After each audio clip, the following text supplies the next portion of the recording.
대부분의 초등 우등생의 부모님은 우리 아이는 다를 거라고 생각을 많이 하죠. 그런데도 결과는 여지없습니다.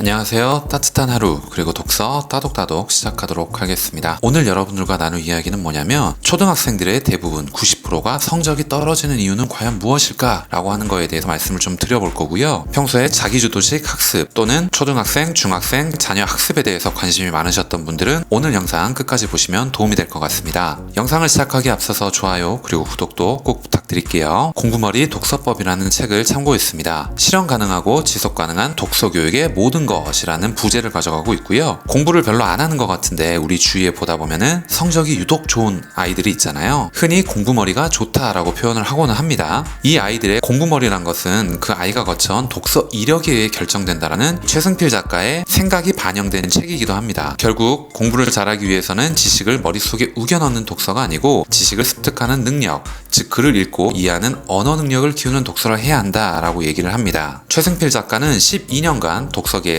논술 그리고 독서에 대해서 얘기를 꾸준히 해오고 있는 작가이자 교육가이기도 합니다. 초등 우등생 90%는 왜 몰락하는가? 우리 아이 자기주도 학습법이라는 제목을 가져가고 있습니다. 왜 중학생만 되면 성적이 떨어질까? 문제는 듣는 공부를 하기 때문이다 라고 얘기를 하고 있습니다. 모든 면에서 뛰어난 아이가 있습니다. 학교 성적은 평균 95점 이상에 운동도 잘하고 매 학년 학급 임원 자리를 놓친 적도 없고요. 6학년 때는 전교 회장도 지냈습니다. 사교육을 꾸준히 받은 덕분에 영어, 수학의 기초도 탄탄하고요. 병호라는 학생은 책을 즐겨 읽는 편은 아니지만은 국어 성적은 늘 90점 이상입니다. 주말을 제외하고는 매일 학원에 다니기도 했고요. 3개월 후에 병호는 중학교 1학년 1학기 중간고사를 봅니다. 평균 72점, 영어, 수학만 간신히 80점을 넘기고요. 나머지 과목은 모두 60에서 70점대로 떨어졌습니다. 그리고 중학교를 졸업할 때까지 그 성적에서 벗어나지를 못했다라고 얘기를 하는 일화를 들려주고 있습니다. 초등 우등생 10명 중에 7명에서 8명이 이 병호처럼 성적이 떨어진다라고 책에선 얘기를 합니다. 대부분의 초등 우등생의 부모님은 우리 아이는 다를 거라고 생각을 많이 하죠. 그런데도 결과는 여지없습니다. 그런 믿음을 받는 초등 우등생 10명 중 7, 8명은 성적이 떨어지니까요. 왜 그럼 중학생만 되면 성적이 떨어질까? 라는 내용을 알려줍니다. 아이들의 성적 변화는 대부분 상급 학교로 진학할 때 일어나며 한 번 바뀌면 제자리를 찾아가지 못한다라고 얘기를 합니다. 바뀐 그 성적이 자기 성적이 되고 마는 것이죠. 초등학교 내내 공부를 잘했던 아이가 중학교에 진학하면서 갑자기 성적이 떨어지는 일이 부지기수다라고 얘기를 합니다. 고등학교에 진학할 때도 똑같은 일이 벌어지고요. 반대로 성적이 갑자기 오르는 일도 이 두 시기에 일어납니다. 물론 교육과정 내내 우수한 성적을 유지하는 아이도 있겠지만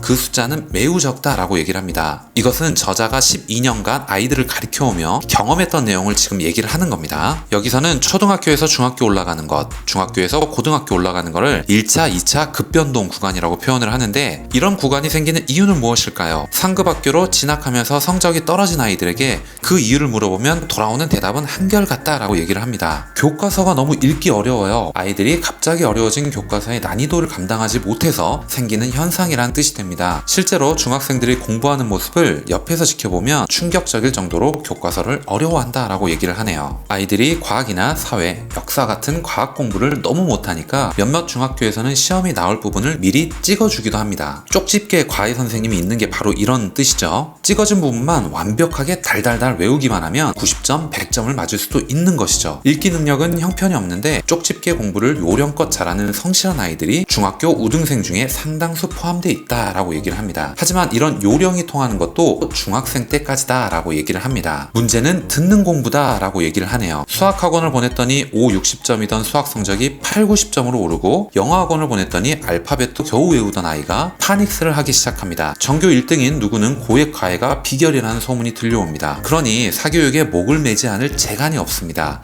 사교육이 곧 성적이기 때문입니다 라고 얘기를 하네요. 부모님이 사교육의 위력을 처음으로 실감하는 시점은 한글 교육을 시작하는 영유아기라고 얘기를 합니다. 글자에 대한 개념조차 없던 아이가 더듬더듬 글자를 읽기 시작합니다. 부모들은 경이로운 기분마저 들면서 가르치면 알게 된다. 이런 사실을 일찌감치 경험으로 실감하게 됩니다. 그리고 더 가르쳐야겠다는 의욕이 솟구칩니다. 고가의 영어 유치원, 영어 프랜차이즈 학원을 찾습니다. 이번에도 효과는 여지없습니다. 영어라고는 들어본 적도 없던 아이가 영단어를 읽고 영어 문장을 읊기 시작합니다. 이쯤 되면 사교육에서 빠져나올 방법이 없다라고 얘기를 합니다. 사교육의 기본 프레임을 이미 마음 깊이 받아들였기 때문이다 라고 얘기를 하네요. 그런데 아시다시피 이 프레임은 중학교 진학과 동시에 깨지고 만다 라고 표현을 합니다. 책에서는 단계별 우등생 감소 현황이라 그래서 평균 90점 이상의 우등생 비율의 추정치가 얼마나 하락하는지를 표로 보여주고 있는데, 초등학교 저학년 때는 5대5에 90점 이상자, 90점 이하자가 있었다면 초등학교 고학년, 중학교, 고등학교로 올라감에 따라서 90점 이상인 사람은 5%밖에 안 남고요. 90점 이하인 사람들은 95%가 됩니다. 비율에 엄청난 변화가 생긴다는 것이죠. 한국개발연구원 KDI 김희삼 연구원의 왜 사교육보다 자기주도 학습법이 중요한가 라는 연구 보고서에도 이런 사실을 뒷받침합니다.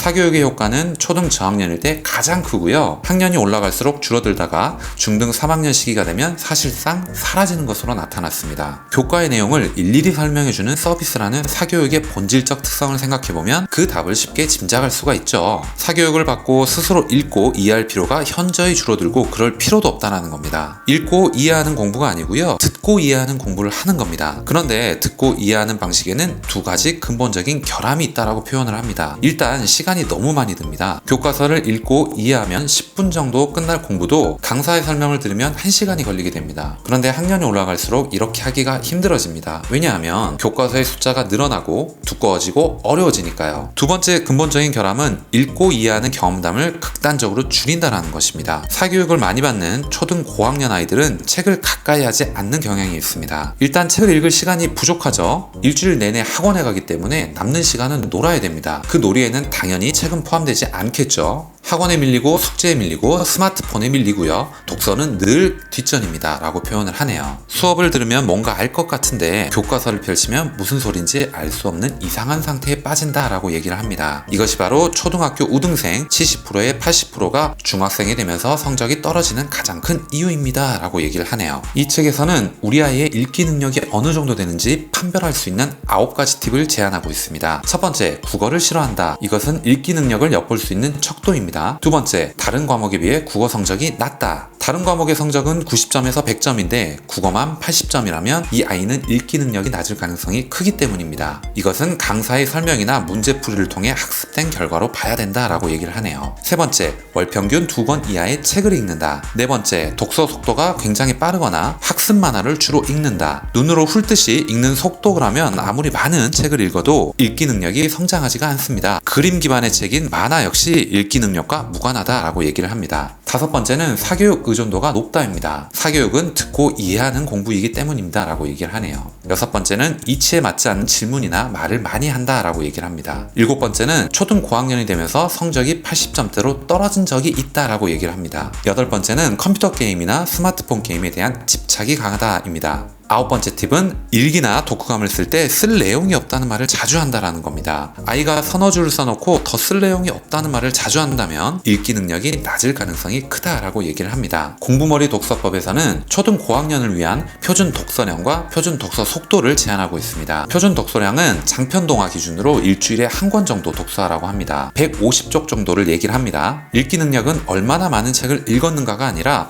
얼마나 제대로 읽었는가가 좌우하기 때문입니다 라고 얘기를 하고요. 표준 독서 속도는 소리내서 읽는 속도와 같거나 혹은 더 느리게 라고 얘기를 합니다. 속도가 빠를수록 독서의 질이 떨어지고 언어 능력 상승 효과도 낮아집니다. 소리내서 읽는 속도보다 빨라서는 안 된다 라고 얘기를 하면서 마무리를 짓습니다. 오늘 이야기는 여기까지 하겠습니다. 오늘 여러분들께 드린 이 이야기가 조금이라도 여러분들께 도움이 되셨거나 재밌게 들으실 수 있으셨다면 좋아요 그리고 구독도 꼭 부탁드리겠습니다. 다음 시간에 더 좋은 내용, 더 좋은 컨텐츠를 가지고 인사드리도록 하겠습니다. 감사합니다.